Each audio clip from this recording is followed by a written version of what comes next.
ኦክስፎርድ አውጥቶ ነበር የአመቱ ምርጥ ቃል እና ያሉት ቃል ምንድነው ብሬን ሮት የሚል ቃል ነው እሱ ደግሞ ላለፉት 100 አመታት አካባቢ የነበረ ቃል ነው ግን ይሄ ነገር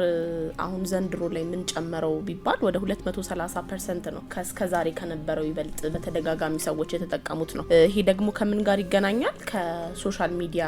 ላይ ሰዎች ረጅም ጊዜ ሲያሳልፉ ወይም ይሄ ስክሮል ያደረጉ ምንድነው የሚባለው በቃ ብሬን ሮት አድርጓል ምንም ይሄ ውስጥ የቀረ ነገር የለም እንዲሁ ዝም ብሎ በመመላለስ ውስጥ ያለ ነገር አለ አይደለ ፍሬ ነገር የሌለው እንደማለት ነው ጊዜን ያሳለፈ ቁም ነገር ያልተገኘበት ነገር ነው ስለዚህ ምን ስታረቆይታል ሲባል ብሬን ሮት አድርጊያለው አይነት ነገር ሚለውን ቃል በተደጋጋሚ ተጠቅመውታል ተብሏል መጀመሪያ እንግዲህ ጽሁፉ ላይ ያስተዋወቀው ከዛሬ ምንድነው 100 አመት በፊት እንዳልኳቸው አንድ መጽሐፍ ላይ አንድ ግለሰብ ሰዎች